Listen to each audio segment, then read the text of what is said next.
I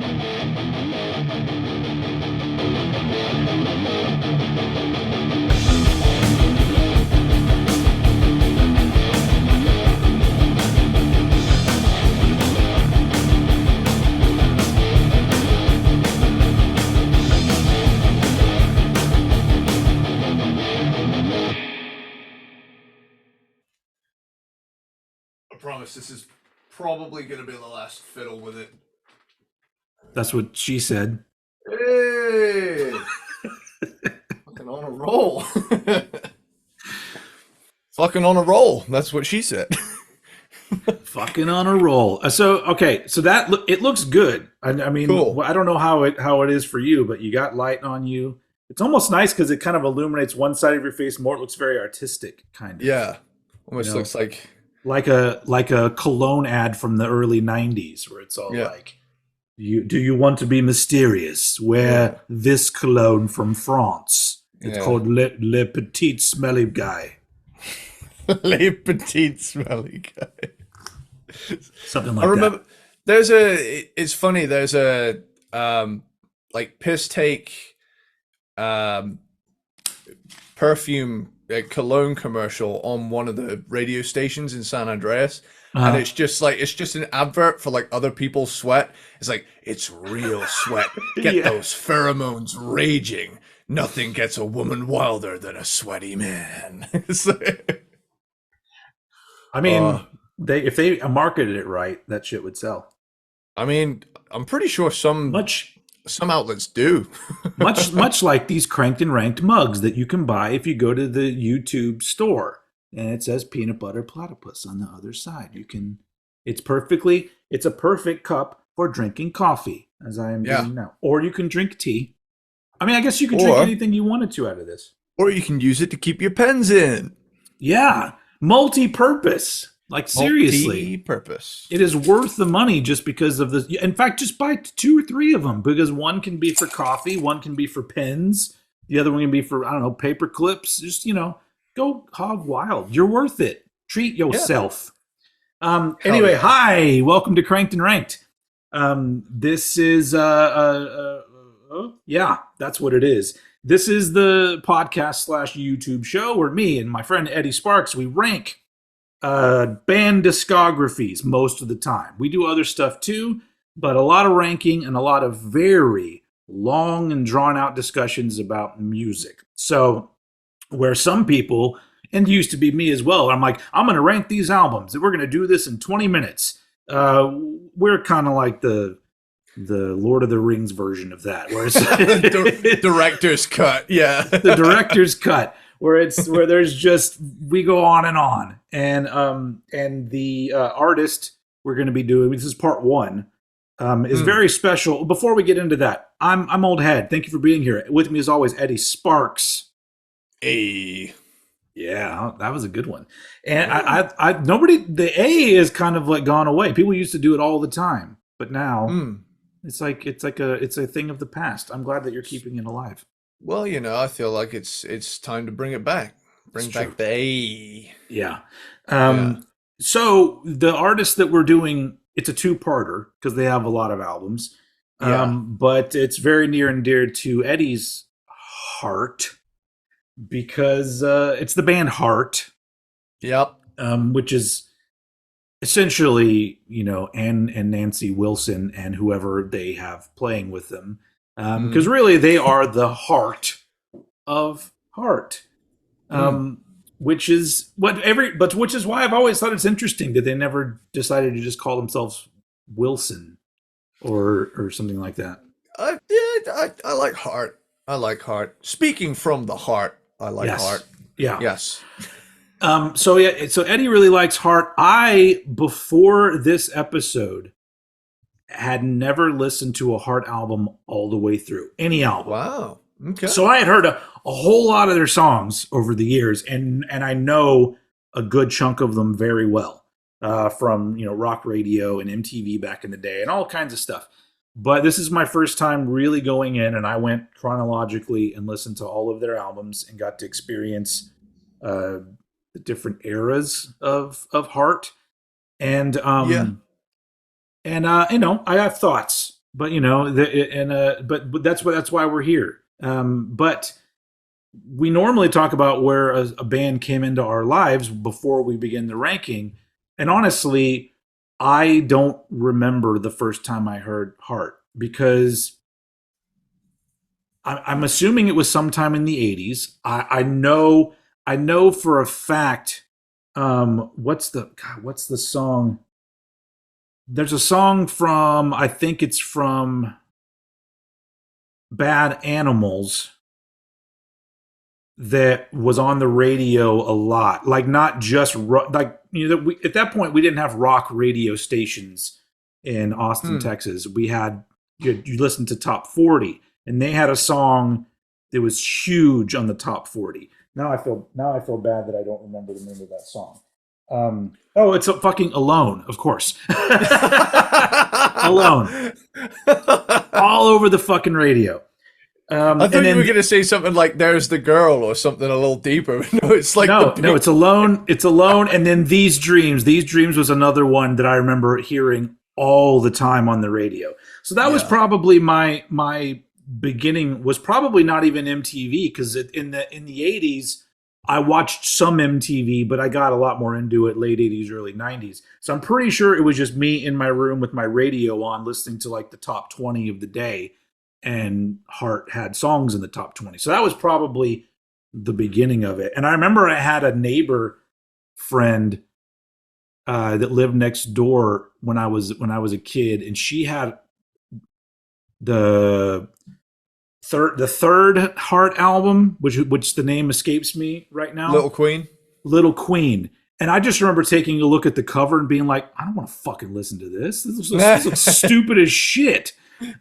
So I never listened to it. But eventually I heard those songs. So I mean, for those of you who might be new, I did gain a good number of followers recently, because whenever you do a video about the Beatles, and literally everybody in the world comes to your Yeah. fucking channel. So if you're new, thank you for being here. And this is one of the things that I normally do. So I was born in 1978. Eddie was born in 1998. Yep. Correct. And so our experiences are a little bit different. It's always interesting to hear where Eddie first heard a band, because a lot of times it's a video game, but I don't know if Heart is it. Are they in like Rock Band or anything like that? This is one of those San Andreas bands from GTA San Andreas. They Yep. are on San Andreas. Okay. Barracuda is on KDST, which is Of course it is. Why did I? Why? Yeah. Why? Yeah, you can't have a rock radio station without Barracuda. Yeah. Yeah, it's I mean, I remember hearing that song for the first time and being like, "Ooh, I like Yeah. this. It's good. It's got those like chugging triplets in it, which, for a kid who was like introduced to metal through thrash, like Heart's not a metal band. Like the closest they came was their like 80s era. But I mean, hearing Barracuda and hearing those dun dun dun dun dun dun dun dun dun dun dun dun dun dun dun, but also those like really cool like Yeah. harmonic sort of things going on. It Yeah. was just like it was a really cool sound where I was like, oh, this is what the 70s sounds like. Cool. See, the interesting thing for me with that song is that the thing that hooked me wasn't the guitar at first. I really enjoy people that can write really great vocal lines that kind of go in different places over a very simple riff. So it's like, Yeah. in the Police, Sting did that a lot. There's a lot of artists that get away with doing it, what I think is a beautiful thing. And just that first line, how it's literally one note, but she's doing the, it's like that. Yeah. That vocal line, I was just like, that's awesome. Because as a songwriter, I look at those kind of things, and I look at other people who are fucking lazy with writing vocal lines, and I'm just like, yeah, that's just like, how did that come out of their brain? Like, this is how it needs to go over this one note that we're playing. I mean, I love it. It's still very cool to me today. Yeah. Yeah, I remember just being floored by it, just thinking what a cool song. But, Yeah.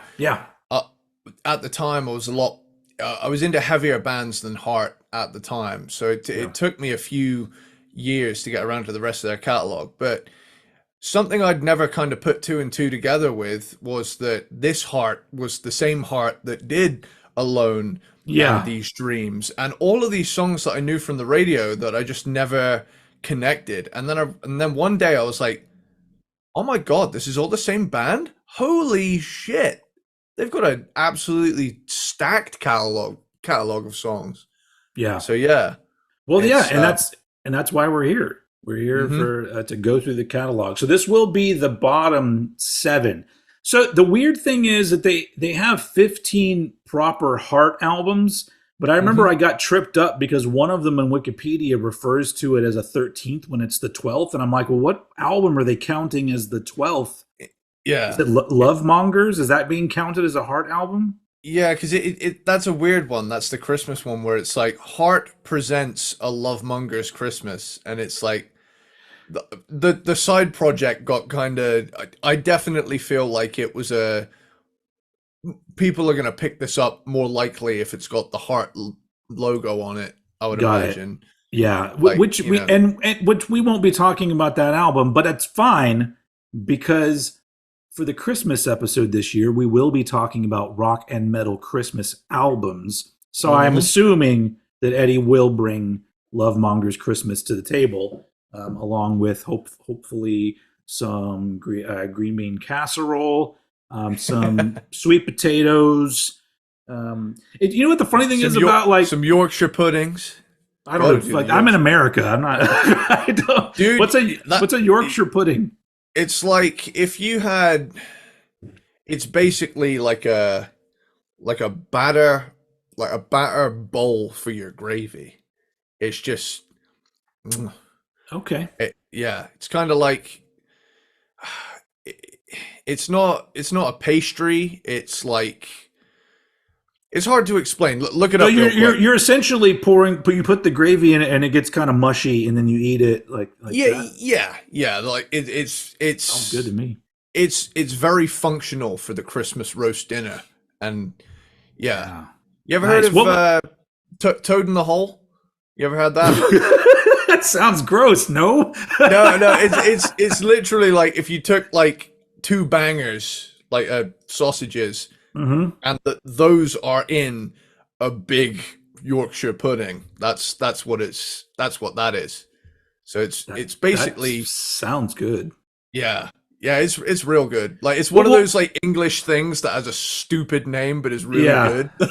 Like, Stay tuned for more conversations like that on our Christmas episode, which will come out closer to Christmas. that's what's great Um, about this show. Entirely different perspectives. Like, yeah, yeah, oh, wow, because I was going to say, like, I look forward to the sides of Christmas dinners more than actual meat. Like, whether yeah. it's turkey or ham or whatever's being made, that's fine. But it's all the other dishes are the ones that I get the most excited about. It's not the whatever the meat is. Anyway, so back to the meat of this episode, Heart. Hmm. So the bottom 7 is what we're talking about today, which means our least Yes. favorite up to almost the middle. And then the next time we come back with part 2, we'll talk about those. But I feel like we should let's just get shit started. I mean, I already Hmm. told you I went through chronologically, so a lot of what I'll be saying will be referring to my feelings going through 15 albums Hmm. and my thoughts along the way. But as usual, I'm gonna throw it over to Eddie to start it off with what quite possibly might be our joint 15. Might be. Let's find out. Okay, so this was a tricky one for me because there's an album here that does commit kind of the ultimate sin of cranked and ranked. However, there is a stipulation this episode that for possibly the first time a re-recorded album isn't the bottom pick, Oh but shit. Okay. it was saved by the fact it had three originals on it that were new that were really good. So I And was like, my and bottom James pick, Hetfield. and James Hetfield. And James Hetfield is on one of the tracks. Always But helps. yeah. But my number 15, in terms of if I was going to put any album at the bottom, I want to say this right out of the gate. I think every Heart album is good in some way. Yes. But Ann Wilson, if you're watching, Eddie yeah. loves all Heart albums. Mm-hmm. So give him a call. Did I come on too strong, do you think? It's yeah, Anne's a powerhouse of a singer. Just amazing vocalist, yes. amazing. Yeah. Has always been on top of her game. Yeah. But yeah, my number 15 ended up being Jupiter's Darling from 2004. Okay, Jupiter's Darling. What? Yeah, okay, that makes sense. And my reason for this is that the album's really long, and it's very long for the type of album it is for me, because that kind of era of production is kind of my least favorite era. Like, you know, Yeah. I remember the 2000s fondly in terms of being a kid, but in terms of like music production, that's like probably my least favorite era in terms of album sounding. Especially as we've seen when we've done discographies of artists that started in the 80s or 70s and they're still trying to do albums in the early 2000s. They all suffered some sort of weird overthinking what the either that or they didn't have as much money, but I don't know. There's something about older bands recording albums in the early 2000s where it's always really bland sounding. Yeah, I feel like their music translates better to, you know, more of the old school style of production. Yeah. But like I feel like even their, you know, 2010s releases sound better. But you know, this album kind of blends a post-grunge edge with their older, you know, folk rock kind of leanings, you know, which, you know, inevitably results in an album that sounds very early 2000s. All the performances are excellent. You know, there's no Heart album that's poorly performed. It's always spot on. I like it, and I wouldn't necessarily call any Heart album bad. And almost every album on this list tends to fluctuate in its placing according to whatever mood I'm in. However, you know, as a result of it being 16 songs in length, 18 on some editions, it's just way too long for how it sounds to my ears. And yeah, like, even there are moments all over this album where I'm like, oh, that was tasty, but it's just brought down by the fact it's about 6 to 8 songs too long. Which, you know, affected my enjoyment of it. But all in all, I still think on a scale of about like 5 stars, I'd still give it a 3. Because I still, you know, had several moments on it where I thought, oh, yeah, me likey. Yeah. That being said, though, something had to go at the bottom. Yes. And it being the 2000s album, I kind of saw that coming. So yeah, I stuck with my gut for number 15, which is Beautiful Broken. First off, awful title. From 2016. I don't know if James Hetfield came up with that title because he's a co-writer on that song, but that is yeah. that is teenage poetry kind of shit right there. But this was already going to be low because it's re-recordings or as some places have put, reimaginings of their songs, which that's, you know, whatever, that's fine. But I don't like re-recordings of songs. The thing that also put it at the end for me was that it's modern production because it's 2016. So of course for some weird ass reason, there's pitch correction on Ann Wilson's vocals.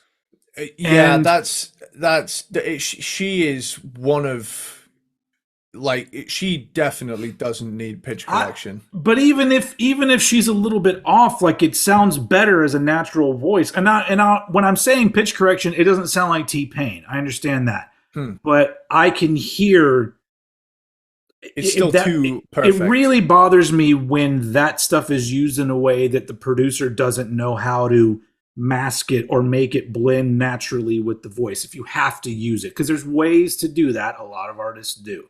But I kept hearing it, and I'm like, oh, this is so annoying. So the fact that the first song is co-written and features James Hetfield didn't save it.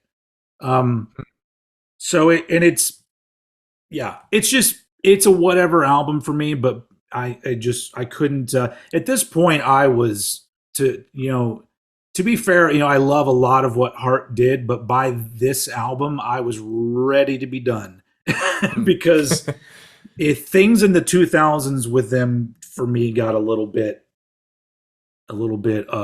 old people rock, and I know they're old people, I get it, but to be fair, like I'm 45, I'm no spring chicken, I'm not old technically, as a lot of people point out.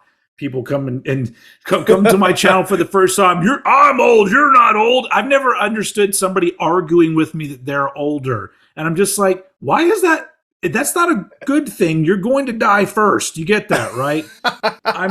Unless of course I get some sort of horrible illness, but chances are the person coming at me being like, I know more because I'm older. I'm like, cool. You're going to know what death is like first too. So have fun with that. But anyway, we need some sort of soundbite of like wrestler entrance music whenever you go off on a rant like that. It's just so fascinating to me, the things that people get annoyed with. Yeah. And that's one thing where people want to let you know that they're old. And I'm just like, I'm not ready to do that yet. I mean, I'm tired of those flaps on coffee lids. You don't want to spill your coffee, then you shouldn't be driving with it. That was a South Park quote. Oh, okay. I was like, was that Larry the Cable Guy? Like, who was that? I think that's Jimbo. I think, yeah, the hunter. That's his name, isn't it? I think so. Yeah, but it's coming right for us. Anyway. In case anybody's wondering, the name Old Head is kind of tongue-in-cheek, also kind of legit in other ways. It'll only ever get more accurate, but yes. But the idea was that I started doing this stuff when I turned 40, and I was like, and I already had a view where I liked older music more than newer music, so I already fit the quote unquote old head idea, but I thought it was funny to be like, oh, I'm 40, I'm old now. And so it was kind of like one of those things where I was just like, I'm old head, there you go, perfect. But it's too layered for most folk, I think. Anyway, Beautiful Broken is not, it's fine, it's not enjoyable, and when people do albums like that, it makes me feel, because like Beautiful Broken was like a leftover track from their previous album that, like, I don't know if it was recorded at the same time or not, but it was like included as like an extra track. And then I didn't realize it was re-recordings as well until I started listening, and I was like, this sounds familiar, and then I was like, hang on, okay. Yeah, it's just not my cup of tea, something like that, especially when going through a discography. The thing that interests me about artists is how what they do, performances, songwriting, everything else, how that evolves and where they go with it. If you're revisiting old stuff, it's not very interesting to me, even if you do something slightly different with it. So, there you go. Beautiful Broken, number 15. Cool. I'm going to jump straight off of that because my number 14 is Beautiful Broken. All right. And it's also the one with James Hetfield on it, as we said on Beautiful Broken. And they called him up and they were like, James, do you want to do a song with Hart? And he was like, yeah. That never gets old, man. Like, you know, the whole like snare on Saint Anger. Fuck that. We need more yeahs. Like, I love you it. know, yeah, it's good. I like that. I just Honestly, he doesn't do enough of those anymore in the way that I used to like them, because he would do a lot of them where sometimes I wouldn't even know what he was saying, and I yeah. miss those, because now I feel like he's older and they're much more pronounced when he says yeah. It's more of a yeah, and I'm all like, no, we want it to be like weird, like yeah, you know. Yeah. Nowadays we have, now guys, remember, we're all part of the Metallica family. And then you go back like 30 years, he's like, who's the big fat motherfucker, sick motherfucker? Yeah! and you don't know what he said there, but he's hyping the fucking crowd up. But to me, that's perfect, because I don't want a 60-year-old dude still being an asshole. Oh yeah, yeah. No, I like it too. I like his wholesome energy nowadays. I do too. I love it. You know, where it's kind of come full circle, and he's like, yeah, you know, that had its time and its place, and I'm here now. But you know, I like it. I like the energy of it. Anyway, 2. Sequel to 1. No. Yeah. 2 belongs on a Rocky soundtrack solely because it has that contemplative, moody scene, and it also has the na na na na na na as the hook, and I'm like, was this written for Creed or something and didn't make the cut? Like, oh, maybe so. You know, I was thinking, when did Creed come out? Because that is that is the same melody as Can I Fly Now? But yeah, I Jump is really cool and Zeppelin-y, but like, I mean, the rest of the songs are re-recordings of previous tracks, you know, which is a big sin on this show. But because Anne is Bay, you know, I'll let it slide to some extent. However, you know, a prime example is the version of Cities Burning on this. Yeah. They removed my favorite part of that song, which is that riff. And it's like, that was my favorite part. Why is it not there? Yeah. And like, yeah, there's a cool riff later on in it, but you know, if I want to hear Cities Burning, I'm going to listen to the one from Private Audition. Yeah. But yeah, ultimately, Beautiful Broken ended up being my number 14. For obvious reasons on this show at this point, if anybody's a long-time listener, they'll know that re-recordings on this show get sent to the bottom. So, yeah. Cool. That being said, over to you. Brings me to my number 14, which my number 14, I don't have a lot to say about this album because I was fatigued. My number 14 is Red Velvet Car from 2010. Okay. Another really bad album title. Like, what is that even? It's almost like something that's supposed to be kind of interesting, and then it just sort of falls off at the end. Like, it's red. Oh, I like the color red. Velvet. Oh, Velvet Car. It's like it's a red velvet car, and I don't know. I'm sure I know there's a meaning behind it. I didn't read up on it, but makes me think of those TikToks where stuff is cake. You know what? You ever seen those? Cake? No. You ever seen those where like someone will make like these incredible bakers will make like an item like that looks exactly like Baron von Bunny over here, but then, like, you know, but it's made out of cake. But it's made out of cake, and it's like they'll have like a photorealistic human brain, and I got props this week. Well, really, I mean, it's the opposite for me. Right, Red Velvet Car is like somebody giving me a piece of cake, and then I bite, and it's like plastic, and I'd be like, "Oh, why did you give me this?" It's got like spark plugs in it. Like, what the fuck?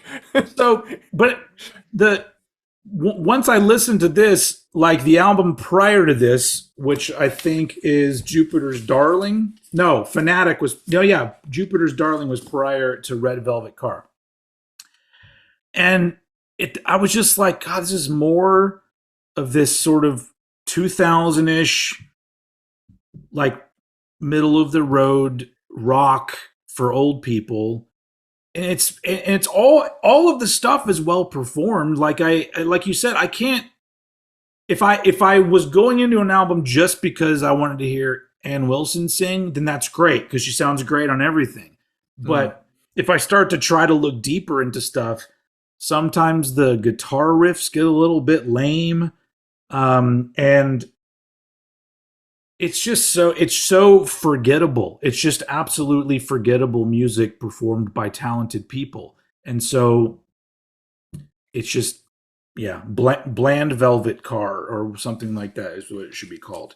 Well, the good Um, news is we can kind of camp out here for a little bit because my number 13 is Red Velvet Car. Boom, over to So, you. It's like a, what do you call that? A relay race. Pass yeah, the baton to you, and I'm gonna go take a nap. I think, my biggest critique with this album is a lot of this album's production kind of sounds blanketed. If that's, if you get that, kind of sounds like, everything's kind of damp. Like everything's being weighed Okay. down a little bit by something that's been thrown over the top.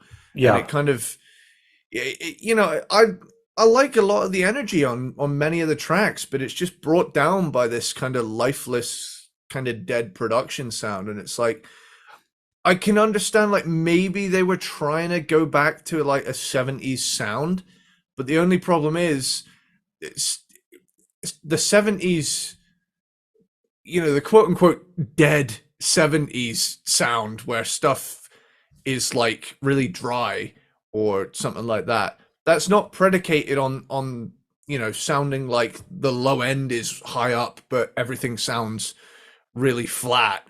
Yeah. It's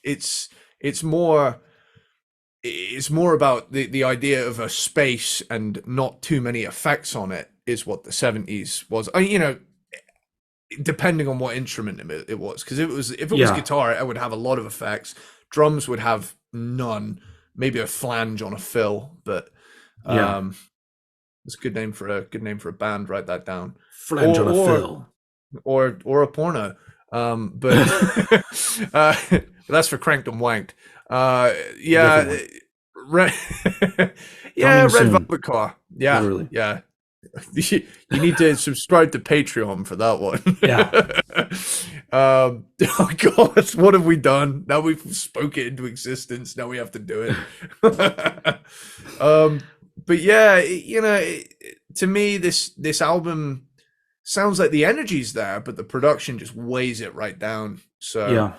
so for me, this one had to go low down, and it does kind of make me sad that all of these like newer ones found their way to the bottom. I tend to like when a band has a trajectory where there's kind of peaks and valleys, but Yeah. they've they've not put out an album now since 2016, Yeah. but these albums, they have qualities about them that I really enjoy, but they're far from the first ones I reach for. So Yeah. with that wraps up Red Velvet Car. So now we can hop on over to number 12 13. or 13. Sorry. 13. I keep looking at my list and thinking, okay. My number 13, you already talked about it, Jupiter's Darling from 2004. Okay. I feel the same as you. I it's way too long and it gets a little Mm, tedious and there's not enough really uh I don't know, engaging songwriting on it to really make it worth that amount of time. It's not really bad, it's just kind of dull, and once again, it depends on what I'm going for, because if I'm just paying attention to the vocals, they're yeah. great. And the guitar playing's great too, but it's like, to it already into the 2000s, the riffs go into the early 2000s old people rock thing where it's just Mm, a lot of artists of that era that were still making music all were kind of doing the same kind of thing. And yeah. The only thing setting Heart apart was Ann Wilson. That's it. Yeah. That she has a fantastic voice and she's recognizable as a singer, and there you go. Nancy Wilson is great, but when you're literally just churning out, occasionally there's a cool riff, but most of it is stuff that if you took out the vocals and mixed it in with a handful of other artists from the same time, I would not be able to pick out who this band was. Yeah. So yeah, I don't have a lot more to say than what you said than that. It's hard to win me over with albums like that from this millennium. Especially when you have classic material not only from the 70s but also from the 80s, then it's almost guaranteed that the stuff that you're going to put out in this century is going to be underwhelming to me. So that ends up being my number 13. Okay, so I have a question. Does that mean we match up on our number 12?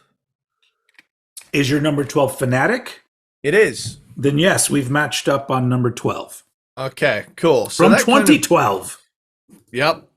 And yeah, that's a good little tie-in, actually. That's some planets aligning stuff there. Little did they know when they did this album in 2012, that would actually be the number of the ranking, cranked and ranked over a decade later, and they're never going to see this, so they don't care. But this Sunday.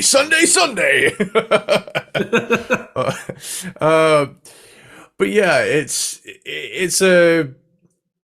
to me, it's the strongest of their late career albums. Yeah, I would agree.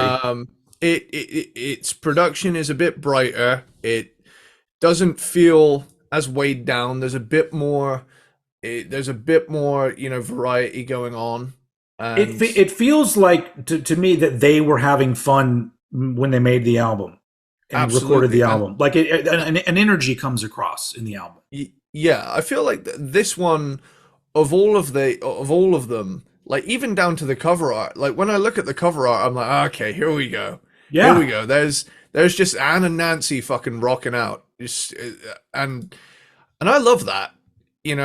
Sometimes that kind of really conveys, and I think that this for me is like a turning point, where things go from, good but not very impressive to me to okay, yeah, these gals are cooking, hell yeah. And it kind of makes me sad that Beautiful Broken ended up just being like a leftovers and re-recorded things type of deal. But Fanatic, all of the songs on here were the most engaging bunch of this. You got Fanatic, obviously Dear Old America, Walking Good, Skin and Bones, Million Miles, Pennsylvania, Mashallah, Rock Deep, 59 Crunch, Corduroy Road. I mean, it's 39 minutes. It's a 40-minute long album, and it's in and out, and perfect.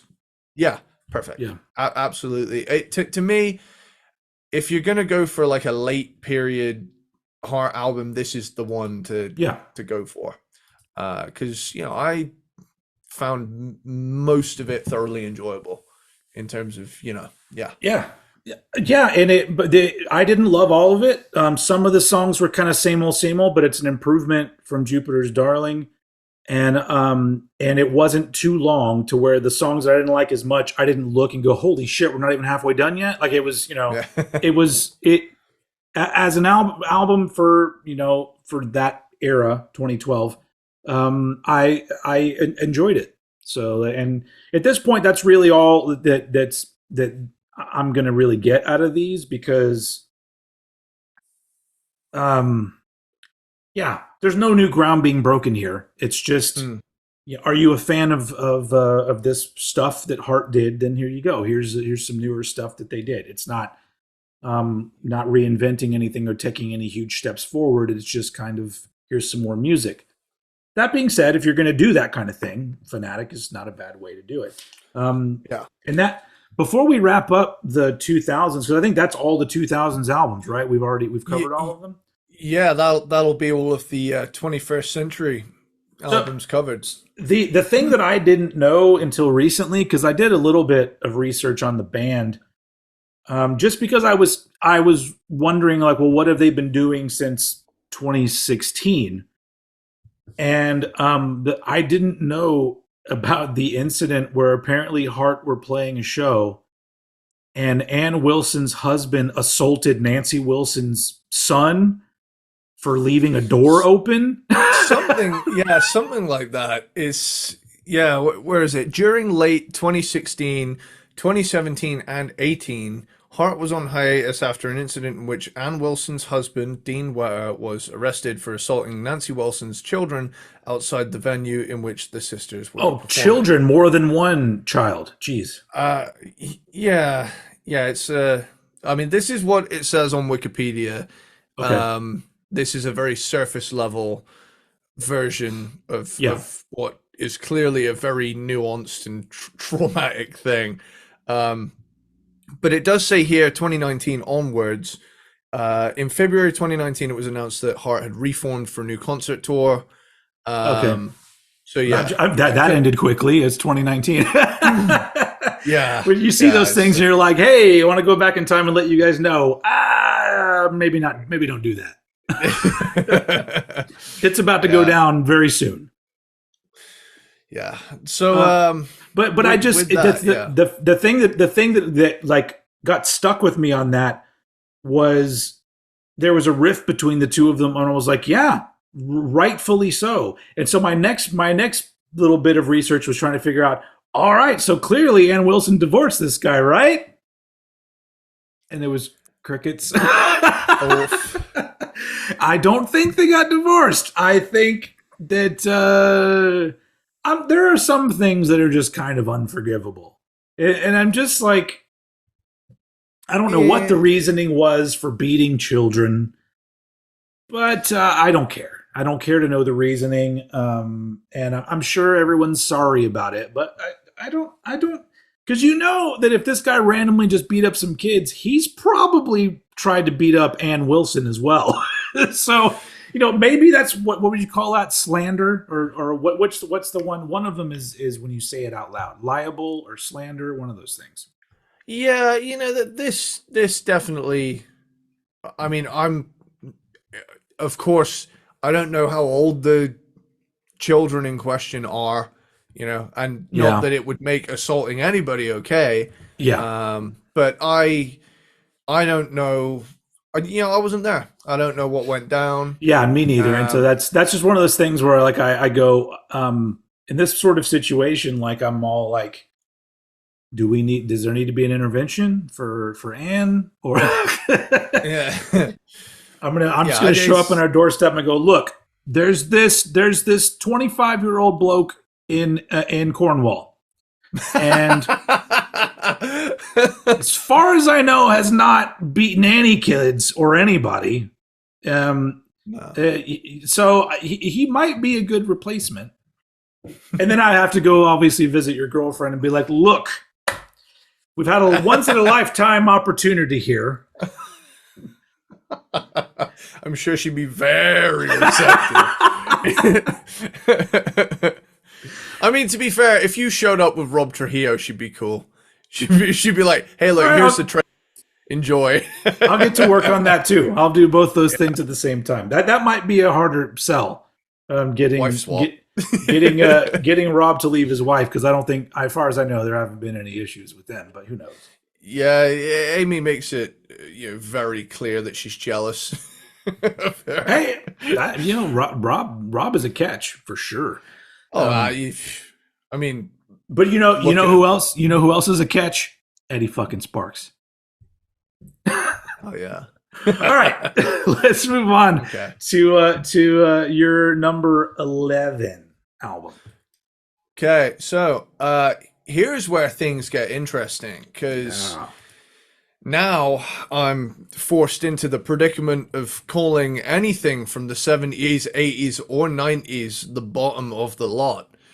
And for me, after several listens over the years of many of all of these albums, it became very apparent to me that 1982's Private Audition found its way. Hey, we matched up We again. matched up. Private Audition is also my number 11. I'm glad that this makes me feel better because I thought I was being a bit harsh on this album, but now that if you're here too, let's get into it. And we need to talk about how much of a matchup this fucking show is so far, because we've been So far, we'll yeah see. so far we've been on kind of a thing where we've had quite different lists in terms of placements. Everything's either like one or two, possibly even three or four out. But this one's pretty synced up. Yeah, Must be the moon. Uh, yeah, Private Audition, the 1982 album. Allow me to get it up here. that's what she said. Hey! That was good. So yeah, this album to me, it's got some bangers on it. The fucking it starts off with a banger.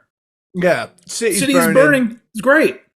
It's a literal scorcher of a song. Yeah. Like absolutely incredible.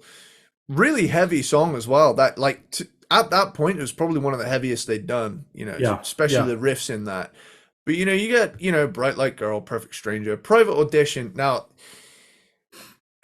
to me, I know that they went for kind of a theme with this album, because there's like a few sound bites and like tiny little skits scattered throughout. They're not Mhm. listed as separate tracks, but they appear, and it really does set a tone of someone coming in for an audition. But the song Private Audition is such a different thing. It's like a show tune, Yeah. and Yeah. it's like, it definitely feels like a weird title track on an album, when you've got songs like City is Burning. I mean, I really like This Man Is Mine. I like to think she's talking about me, but I know it's not happening. I was yeah 16 years prior to my birth. I know I'm kind of pushing it, but I mean, what else She have we knew. got here? She knew it was happening. You were going to show up one day. Yeah. Hit me up. The Situation, Hey Darling, Darling, One Word, Fast Times, America. I mean, to me, like, this album was the first in a string of albums where it was like, oh, okay, they're kind of.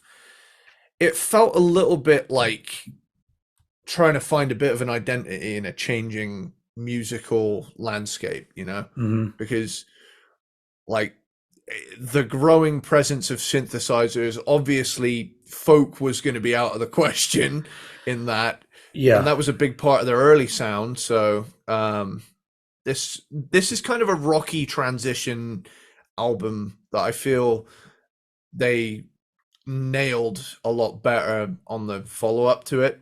But Hmm.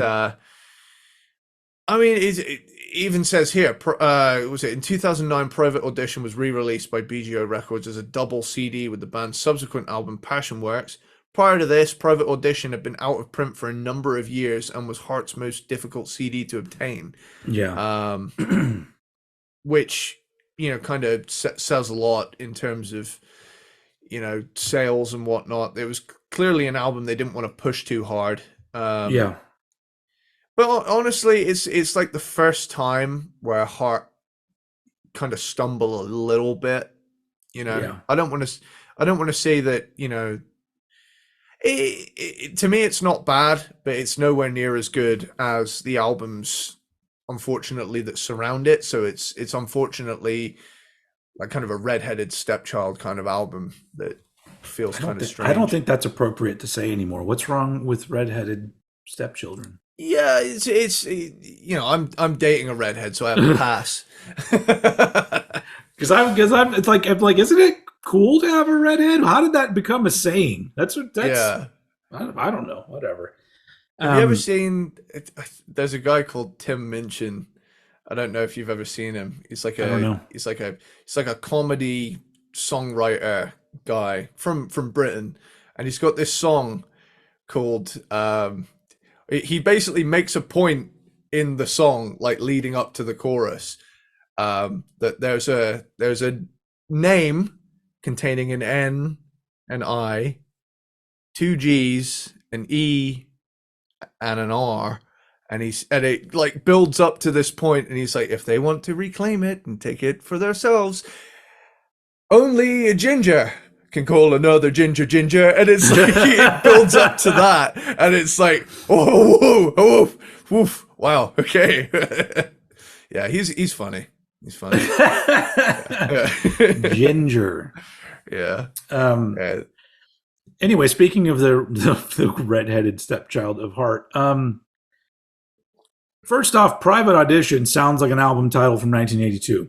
Like it's just, and like when I saw the album title, I went, "Wait, aren't there like 12 other albums called Private Audition from around the early 80s, or things that are private or audition or something like that?" It's very of its time, isn't it? Yeah, and that's the thing about this album that made me put it the last of like this sort of early era, I guess, because there are so many albums, not just from Heart, but from bands of this time that sound dated, but in a very enjoyable way. This one sounds dated in like, it's like an era of the early 80s that everyone wanted to forget about, where the only thing I kept thinking every time a new song would start, because there are a couple songs I like City is Burning, I really like The Situation. Other than that, they're suffering from this weird thing that a lot of 80s mainstream rock bands were going through, where I think they did way too much cocaine, and then they're all like, oh, this song should go like this, and this one should be like a country ditty, and this one should be, I'm like, no, you don't need to do any of those things. Yeah. But they, like, so many bands like had an identity crisis in the early 80s, and some didn't, but this is clearly an identity crisis album. It's like, so like, what fucking band even is this?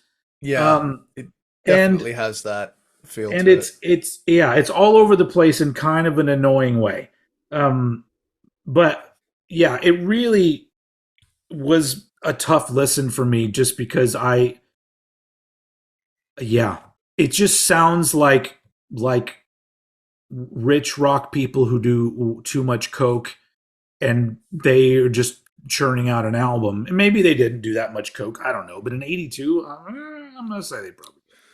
Yeah, Columbia was definitely booming at that time. Yeah. But yeah, so it's just an album that is so, like I said, of a time that nobody celebrates for good reason. Like this period of mainstream rock, it's almost every artist lost their way. And you want to know, like, this is going to be this is not just pointed at Heart, but it's definitely pointed at Heart, because a lot of Heart's early stuff, there's a lot of Led Zeppelin love. Yes. Mm-hmm. In 1982, they no longer had Led Zeppelin to look to let them know what to do. Led Zeppelin was done. That's a very fair assessment. Yeah. So all these bands are like, fuck, what are we supposed to do now? Led Zeppelin's not telling us what to do. So, so that's probably not true. That's not fair. But just it really does, because there are so many Heart tracks where I'll hear a part and go, man, that is some Led Zeppelin worship right there. But everybody does it, and Led Zeppelin's an amazing band to worship. So there you go. Yeah, and like my stance on that is, like, especially with Heart's early work, is, they wore their influences on their sleeves, but they were also really good at writing songs. So there was that thing of, this sounds a lot like this, but there's also a lot of originality going on too. Sure. And, and nothing can take away the fact that it's the Wilson sisters. Like, I mean that in both ways, So Private Audition, not great. I aside from the couple of songs that I really thought were good, the rest of it is just not anything I want to revisit. It makes me feel weird and anxious. Um, I'm at a party where there's way too many people and everyone's way drunker than I am, and I'm just like, Yeah. yeah, I gotta go, guys. Yeah. I've either got to neck a whole 6-pack right now or get the fuck out. Yeah. Yeah. So Yeah. yeah, that moves us on. So okay, I'm gonna say we're not gonna match up here. I have a weird feeling we're not gonna match up with our number tens. So Okay. let's find out. Interesting. Interesting. I'm intrigued now. My number 10 is magazine. Okay, And not my number 10. magazine's an interesting one because it's kind of this Absolutely, yeah. it's regarded as this kind of like sophomore slump kind of album where they're like, we didn't want to release it yet, it wasn't finished or something. I don't know all of the ins and outs of it. I read up on that because I found it fascinating because they were signed to a record label that I think they were also they were not being promoted in the way that they wanted to be promoted. In fact, one of the ways they were being promoted is they actually put out an ad kind of insinuating that the sisters were lesbians. And they hated that shit. Oh, yeah, But so they were recording rightfully so. tracks for this label. And then I don't remember what happened where they left the label or something happened, but they were still contractually obligated to the label. So the label literally just took the few finished tracks that they had, put some live tracks on it, and put it out as magazine. Yeah. But that is not the version that you and I get to listen to now, because after that, the Wilson sisters were like, look, please pull this album and we will complete our contract with you guys. Just let us do the album. So they actually went back and re-recorded a bunch of stuff. It's essentially the same track listing, but there's some re-recorded stuff and it's in a different order. But Yeah. at the end of the day, it's still an album where they took, I think, just 4 or 5 original tracks and then like a couple covers, a couple live things. They basically just did the bare minimum and threw this album together just to complete that contract so they could have some kind of say in what the final album was. So not really a legit second album from Heart because they weren't 100% behind it. You know, they did their Yeah. best with what they had. Yeah, it's an interesting one. And like as a result of its kind of hodgepodginess, Yeah. it kind of ended up further down the list because Mhm. it definitely has that all over the place kind of situation going on as well. Yeah.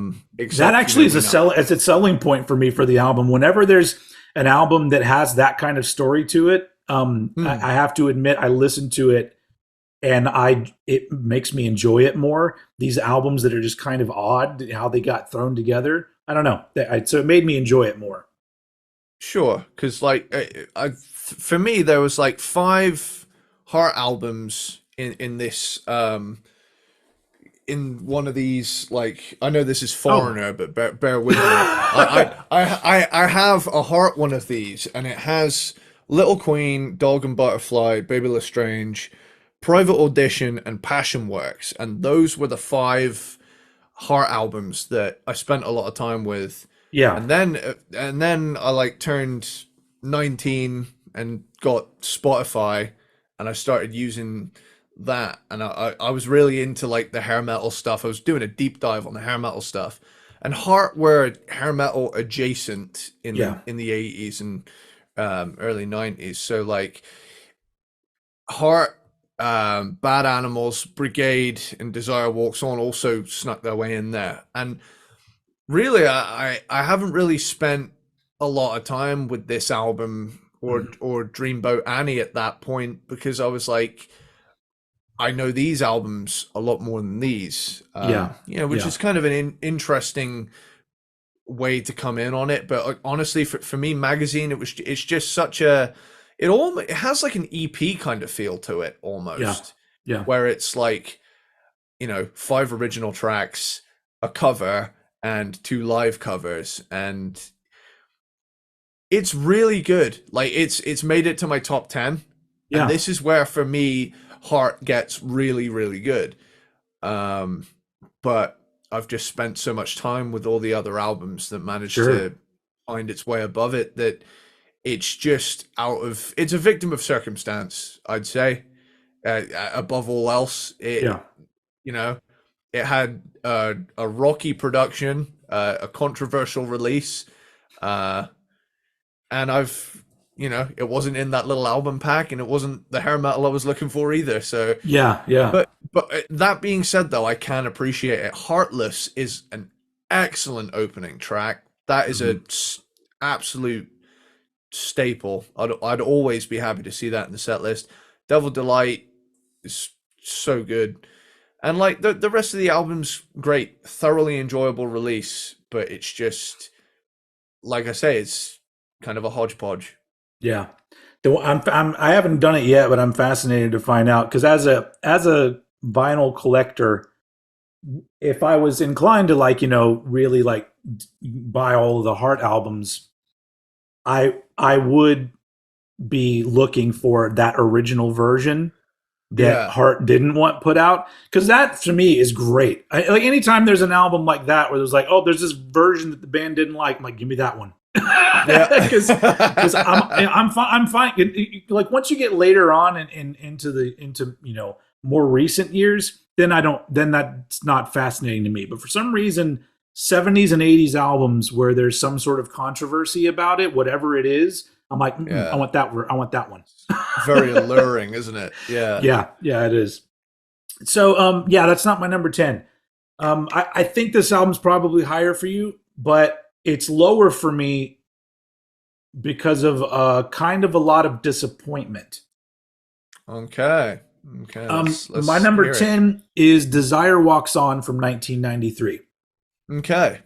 So it's their 11th album and technically their first of the 90s because their Brigade is 1990, so that's not Yeah, the doesn't count. 90s don't really begin till 91, and Yeah. the 80s don't really disappear till about 93, 94. So Yeah.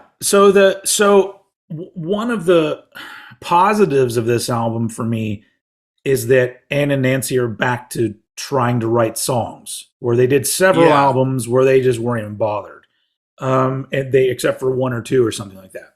So I like that because it feels a little more like an attempt to make a good album overall instead of just swinging for making hits, which is what they okay, were doing before. Now, there's nothing, obviously, those albums are higher than this one. So I have no problem with that era of 80s music where artists were all working with different songwriters trying to make hits. That's fine because in a lot of ways it comes, they created some either amazing songs or in hindsight, some albums that really feel like the era. And I love that. I love the feeling of the late 80s kind of stuff. Anyway, so Desire Walks On. I was like, oh my God, Heart 1993. And Lane Staley's on a song. I can't wait to hear what this sounds like. And it sounded nothing like I wanted it to sound like. Because I wanted it to be Heart's Hey Fellow Grunge Kids album. I wanted it to be that. I wanted it to be what's the Kiss album? I wanted it to be like that. Carnival of Souls. Carnival of Souls. I wanted it to Yeah, be Heart's Carnival of Souls so badly because if they had done it, I would, even if the songs weren't great, I would have loved it. Can you imagine fucking heavy ass grunge riffs with Ann Wilson singing over it? Would have been fucking honestly, fantastic. But yeah, Desire Walks On is a 90s album if you're Sting or Don Henley. Like that's what it yeah, sounds like. It okay, sounds, it's barely a rock album. And the one song that has Lane Staley on it, it's the biggest wasted opportunity. You have Lane fucking Staley. I mean, I realize in 93 it wasn't that big a deal. They were a big band, but you didn't know the legacy of Alice in Chains. You didn't know he would end up passing away one day. But it's all like, you bring him in for a fucking cover song and it's not even that good of a cover of a song in general. I mean, some people will take that as blasphemy. I think it's Bob Dylan or something. But Bob Dylan. That we will. I don't know. I'm not a fan. He has some songs. Some of them he doesn't. So it was a really big disappointment because there's a few good tracks on here, but most of it is so sort of yawn inducing, and it really does sound like in 1993 I didn't know this album came out, and now I know why I didn't know that this album came out, because it wasn't for me. It wasn't for people looking for rock music. It was people who have now become attorneys, and they're like at the CD store, and they're like, I don't know what to buy. All of this music and these crazy rappers everywhere. Ooh, Heart. And this song is made, the album is like literally for those people who don't really listen to music anymore, but they know Heart. And so they bought the album, and they're like, this isn't offensive to me at all. And so that's what Desire Walks On is. It's to me, a really huge missed opportunity. And maybe they thought of that at the time and said, yeah, we don't want to act like we're trying to jump on a bandwagon. But in not jumping on a bandwagon, they inadvertently jumped on another one, which is completely unappealing to me. So it's not a bad album, but it really was. Every song that started, I would just go, even the ones that I thought were pretty good, I was just like, oh man, come on. It's 93. What are you doing? But anyway, so that's really all I have. I would not call it a bad album at all. I would just call it, going through a discography and reaching 1993, I had a lot more hopes for it that weren't.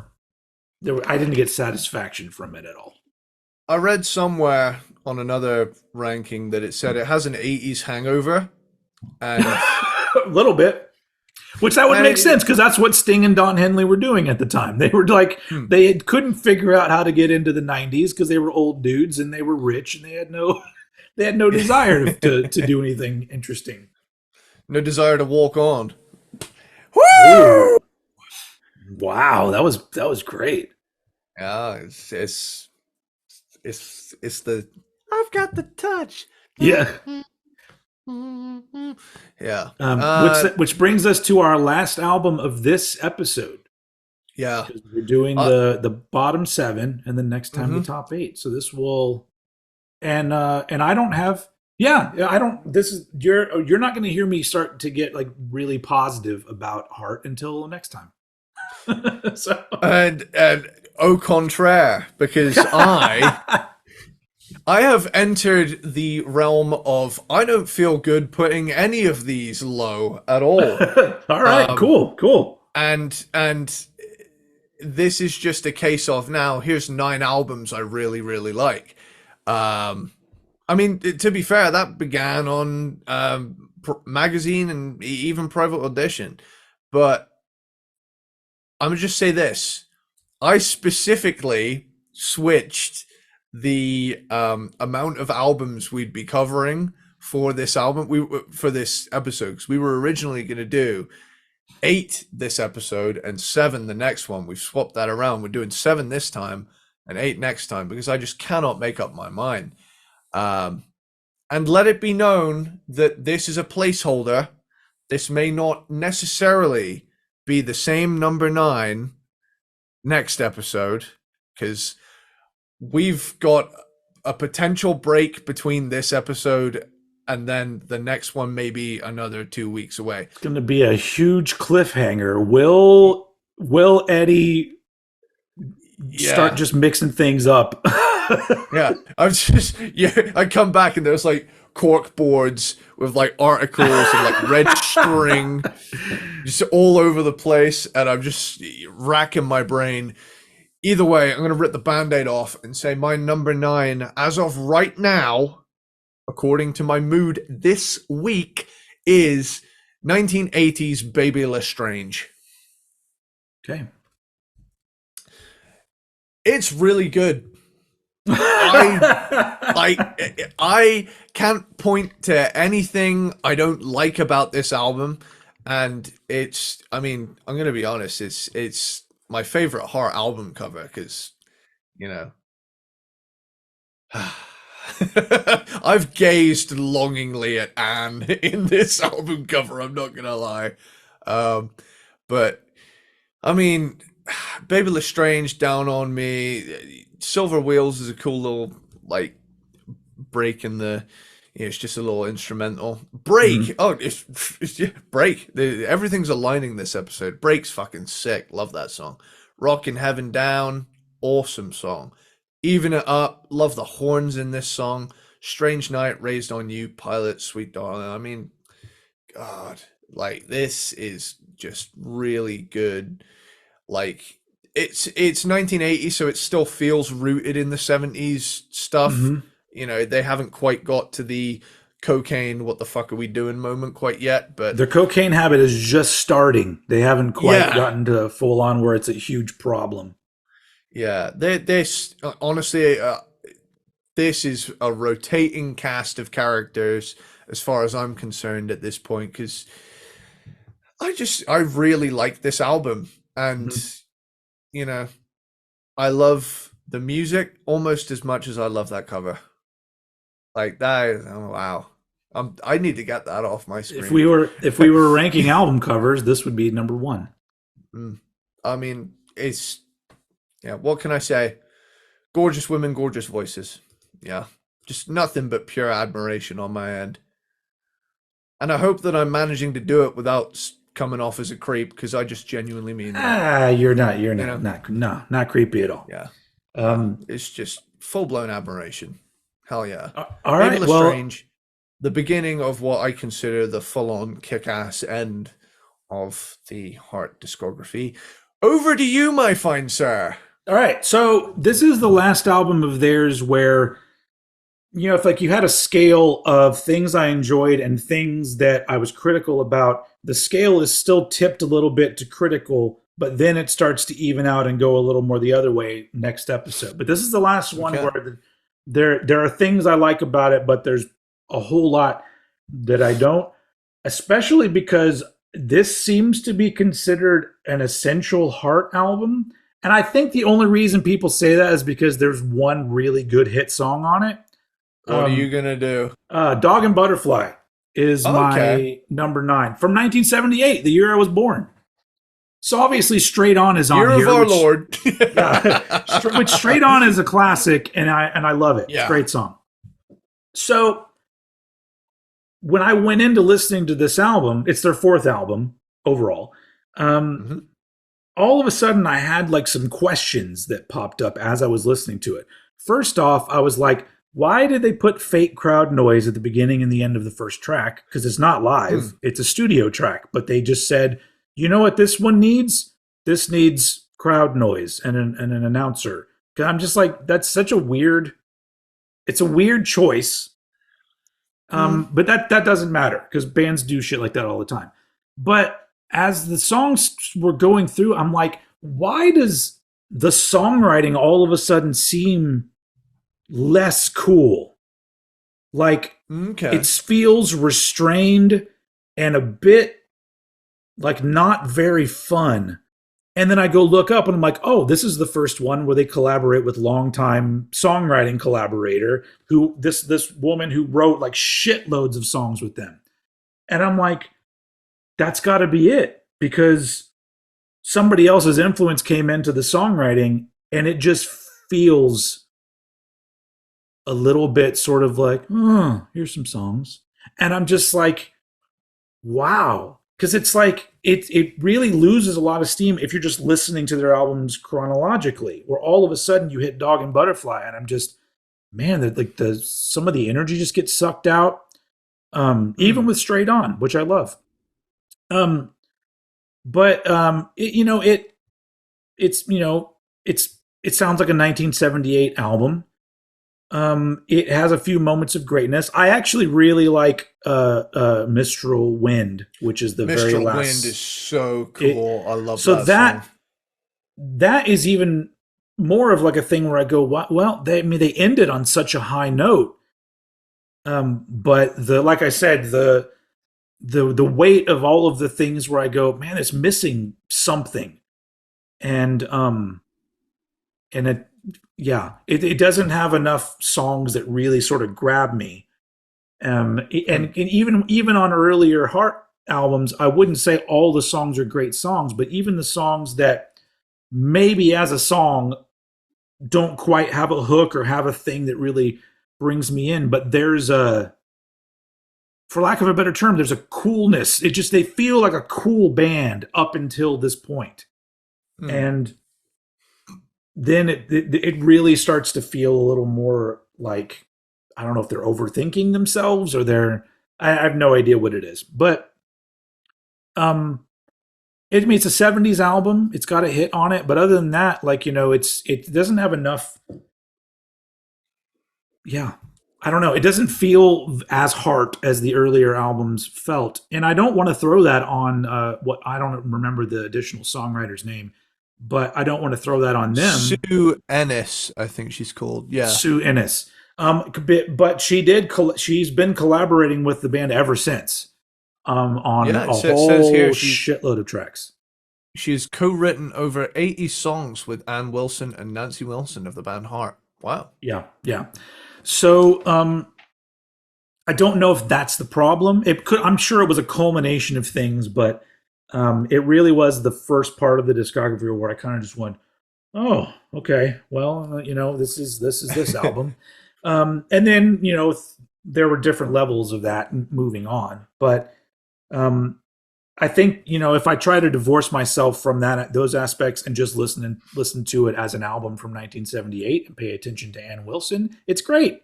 But when we do this show, we really have to start digging into stuff to figure out where's everything going to go.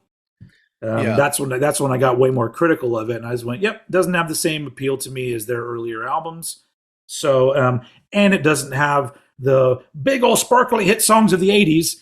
So it ended Yeah. up it ended up being my number 9, wrapping up this part 1 of Heart. Yeah. I was just going to say before we do wrap it up, I was going to say the thing I love about Mistral Wind is it feels like a core era Stone Temple Pilots song at points, 14 years before that Yeah, happened.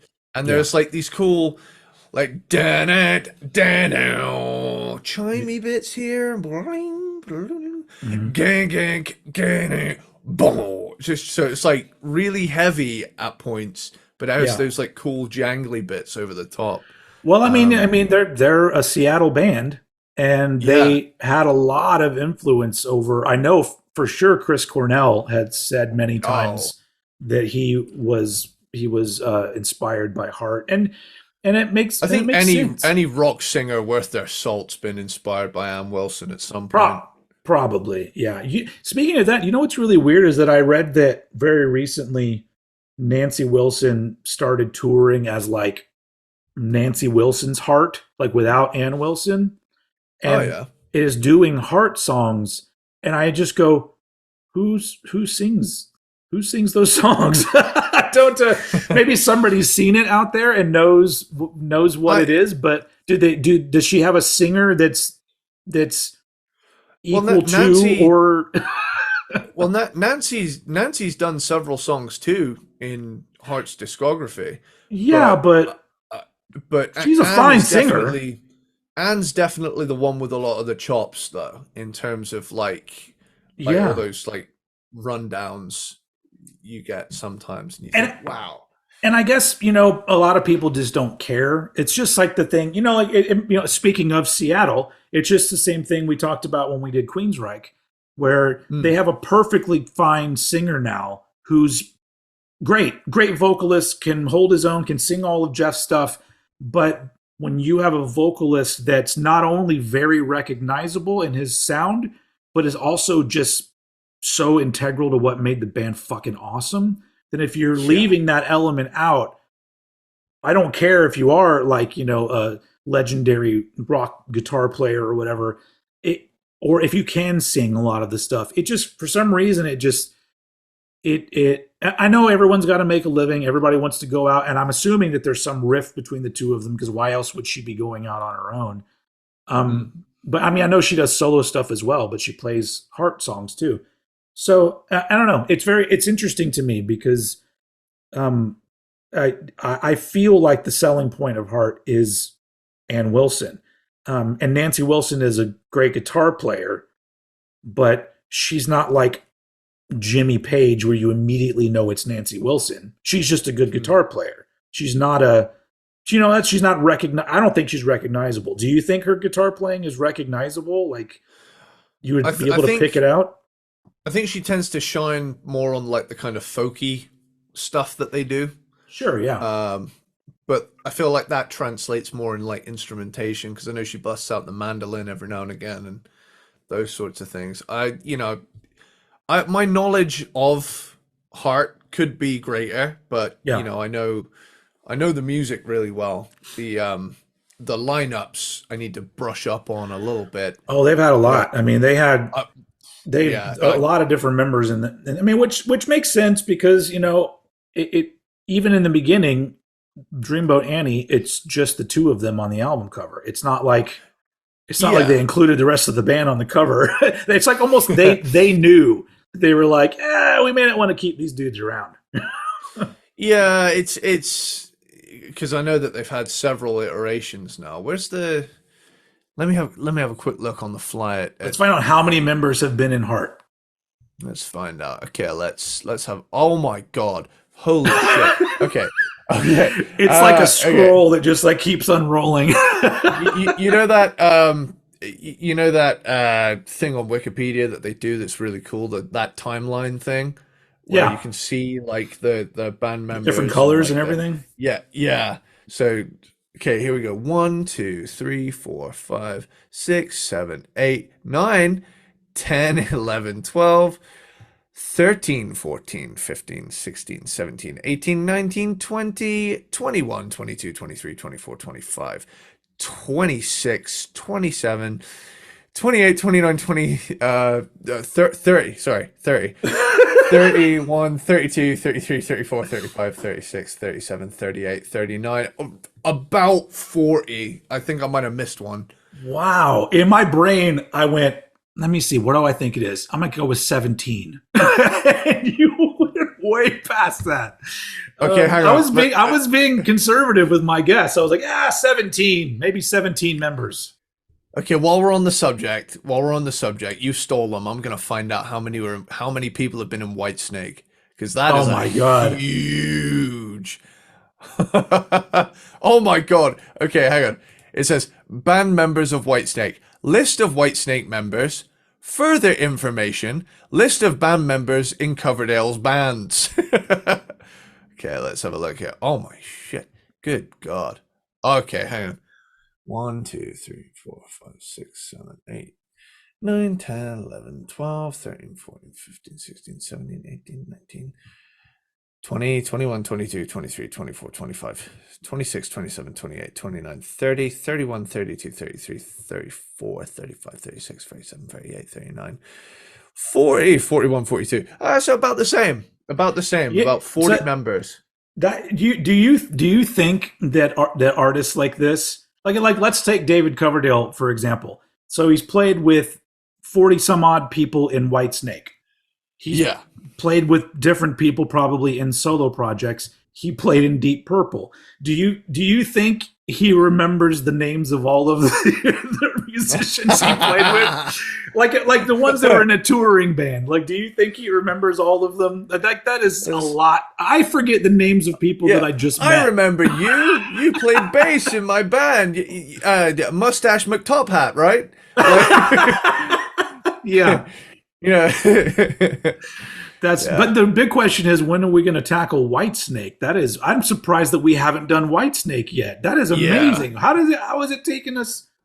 We've been doing this for almost 4 years. We're approaching 4 years of doing this.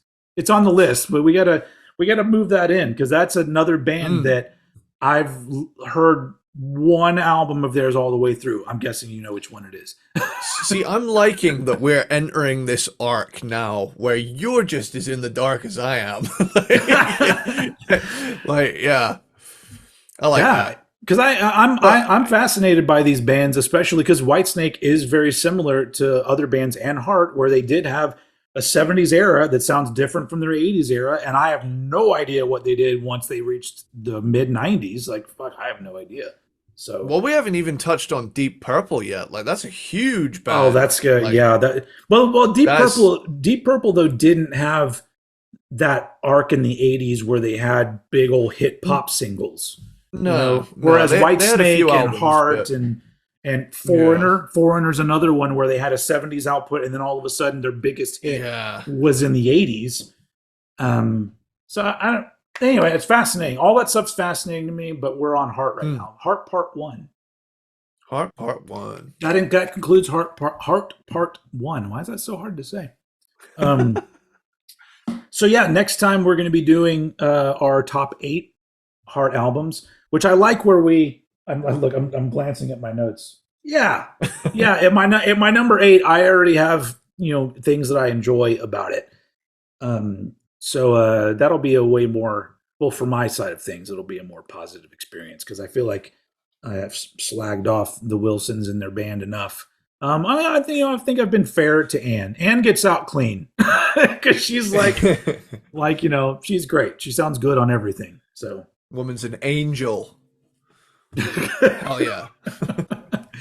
speaking of that, immediately made me think of the song "Angel" by Aerosmith, which was another band that had a '70s arc and an '80s where they had a big ass hit and all other shit. That's gonna be a huge one when we get around to them. Yeah. That's going to be fun for me because I know every Aerosmith album very well. So Yeah. I know some albums very well, but others I've like never heard. So yeah, yeah. the great thing about Aerosmith is that they have a few albums that people will be like, this is when they had a misstep, and you'll hear it and you'll go, where? How the fuck? Yeah. It's only a misstep in comparison to the mind-blowingly awesome music they did at some other point. It's still a goddamn good album. So anyway, that's obviously I'm an Aerosmith fan. We'll get there eventually. But we will probably not see you guys or you guys in the podcast world for another 2 weeks. Because We might do, we might not. might not, we have our personal lives get in the way every once in a while. But after that, I think we're going to have a nice little chunk of shows leading up to the holidays.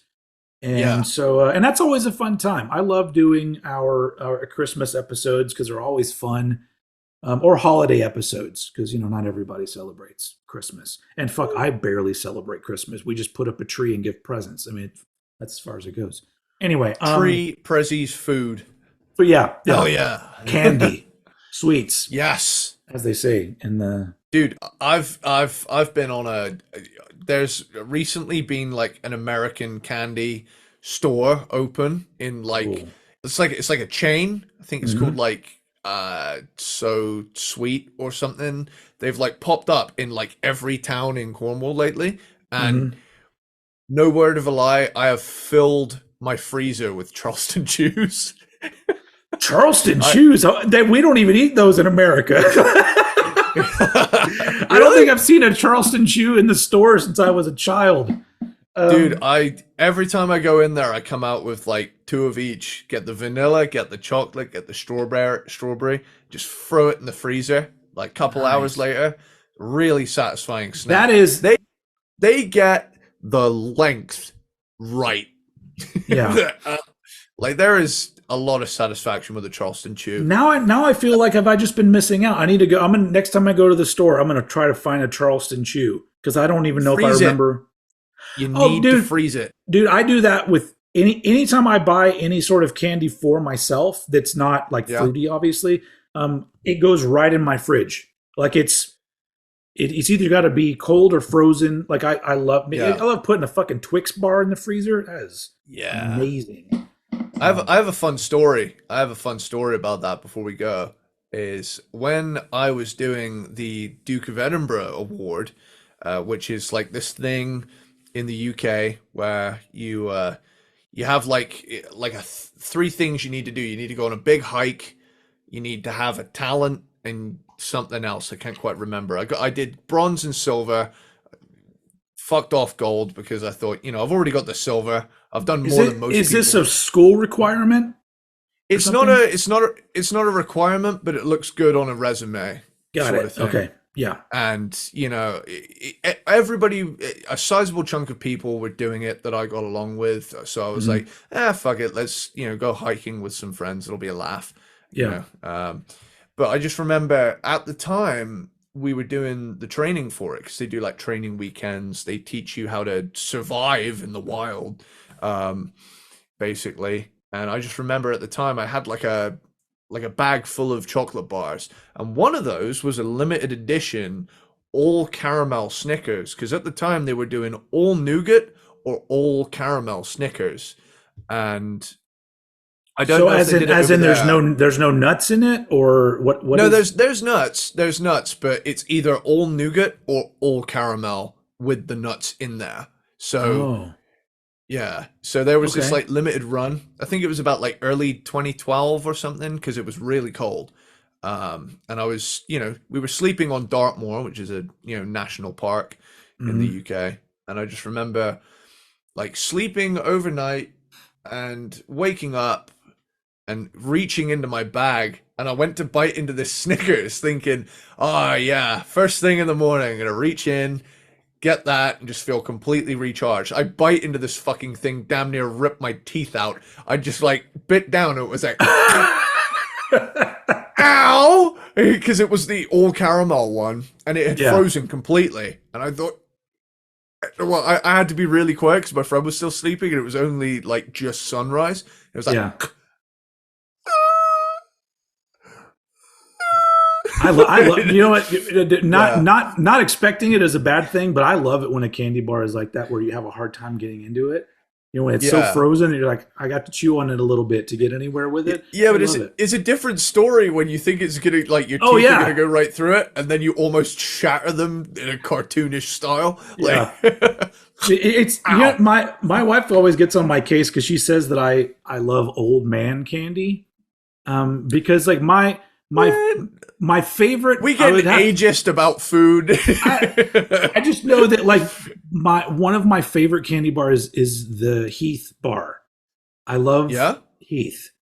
Which one's Heath? Have I had that? It's before? like toffee. I don't know how to explain it, but it's like it's crunchy and it's chocolatey and I think it's caramelly as well. I don't fucking know. That looks a lot like a dime bar that we have over here.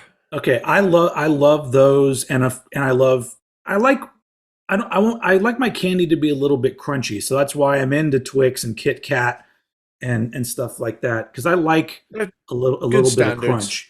But my only gripe, and this is the same gripe I have about Butterfinger, which I also love, is that they get too stuck in your teeth. Yeah. But that's why I've come up with the system of how I eat those. I eat them like they're individual candies, where I will take a bite and I will just let it marinate in my mouth. I'm gonna go get one right now. Strategic. I like it. That reminds me of my Maltesers tactic. You ever had those? Maltesers? It's essentially a Whopper. Yeah. Yeah. What I like to do is I like to lightly pierce the chocolate skin and let the saliva do the work, and then it just melts. I think we have just figured out why we're such a good team on this podcast, because we approach our sweets in the same way. Like I like Maltesers, I think maybe a little bit more than Whoppers, but nothing beats an actual malted milk ball, like one of the big ones you have to get like a regular candy store. Like that is the best to me. But because there's a thicker, it's bigger, and there's a thicker layer of chocolate, so you get to do the little piercing thing a little bit longer, and it's a lot more satisfying. Anyway, welcome to Candy Talked. Yeah, Candy Talk.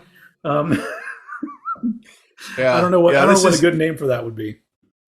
I have a quick question, because like this popped up and it's just like, it's on my mind. Here's like a like a bulk set of chocolate bars we have over here. I want to know if you have them over there.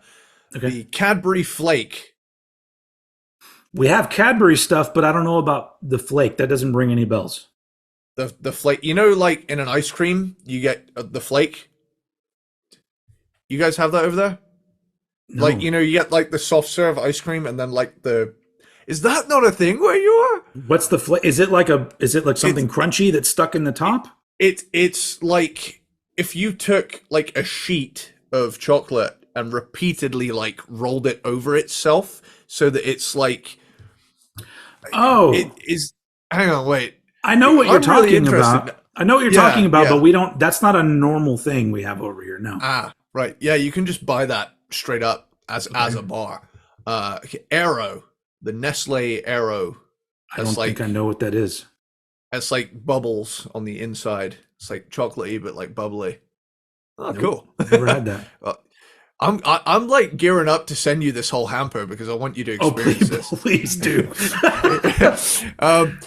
Kinder Bueno. You got the Bueno? Yeah. We didn't have those until recently. The Kinder Bueno started to show up maybe a few years ago over here in Texas, anyway. But now they're regular.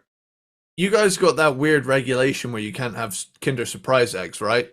They have modified versions of them they sell in the U.S. now, but it's not the same way. The toy's not inside the chocolate. I see. It's you open up. You open up a QR code or something. You open up the egg, and there's two separate parts you have to open. One is where the candy is, and one is where the toy is. That's how they updated it. Right. Okay. The Cadbury Picnic. Once again, there's Cadbury stuff here, but the Picnic doesn't sound familiar. You got the Twirl? You got the Cadbury Twirl? Honestly, when you say Cadbury, the only thing I think of is the eggs that we have at Easter. The cream-filled eggs. Oh, the cream eggs. Yeah. Yeah. That's the only Cadbury thing. And I think you can get a Cadbury bar, but I think it's just milk chocolate. Yeah.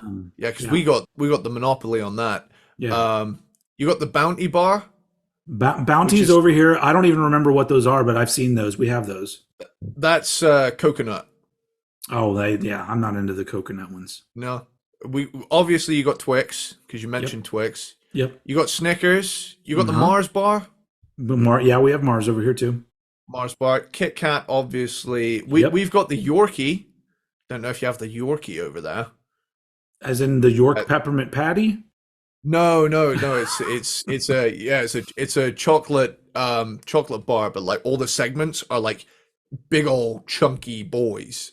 Like nice. No, I don't think we have that. You got Galaxy?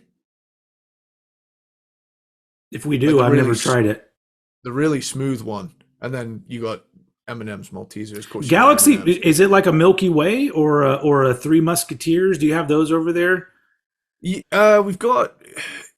It depends where you go. If you're going for like a standard convenience store, we got Milky Way, but I don't know if it's different over here because it's like fluffy white marshmallow fluff kind of inside. Oh no, it's a little different. It's a little different over here. That's more. I feel like that's more like a Three Musketeers over here. Yeah. Interesting. I'm enjoying this tangent. it's like come for the heart, stay for the sweets talk. Yeah. Yeah. I'll have to see if I can hook you up with one of these hampers, dude, because we could do an episode on this. Let's work that out where we can maybe do one for each other, and we'll send them, and then we'll do because I've looked into it before because my wife's brought up that we should do it, and I was like, well, I don't know how the shipping works with that stuff, and is it going to end up all melted in the end? Like, how does that work? Or do I have to order? Do I have to order an assortment of American candy that ships from somewhere in the UK? Oh, dude, I've just found on Amazon that for the price of 23 quid, I could get a tin of Cadbury Roses, a tin of Quality Street, a tin of Heroes, and a tin of Celebrations. I know we've talked about these in the past. These are festive icons of this country. But you'd also have to pay for shipping to America. Yeah. I'd do it. I'd do it for the show, and I'd do it Okay. for my boy. All right. Let's work that out. That's the event coming soon at some point. We're gonna have a sweet The ultimate trade-off. ultimate quality street ranking is what I want to get into. I want to dive into that Okay. because that fucking Sweets lineup is like a discography in itself. Nice. Okay. Yeah. Well, let's work on that. We'll figure that out. Maybe that'll be something in the new year that we get going. But Coming in at number 5, we got the green Mercedes emblem looking one. That'll be fun. all right. So that's been Sweets talk. And then next time, whenever we come back, will be Heart Part 2 with Cool. the top 8. So peanut butter platypus to all of you. If you're new, peanut butter platypus is just a weird thing that I don't even remember how we came up with it. That we say basically referring to those of you who make it through an entire episode and enjoy our babbling and shit. Yeah. Talking about sweets. I'm telling you, if we were that kind of podcast where we had a lot of support and money, we would already have made peanut butter platypus kind of like a chocolate bunny for Easter or whatever. Yeah. It would be a peanut butter in the shape of a platypus by Reese's. What happened? Do you hear that rain? A little bit, yeah. Holy shit. All right. Well, Wow. let's end this before you get washed away. Washed away, yeah. All right. So yeah, thanks everybody for being here. We'll be back next time with Heart Part 2. And as usual, I throw it over to Eddie Sparxx to take us out.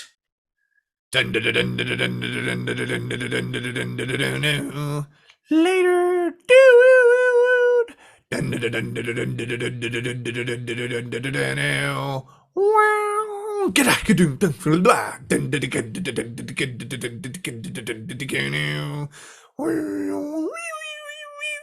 This ain't the end. I'll show you what. Oh, we might get claimed.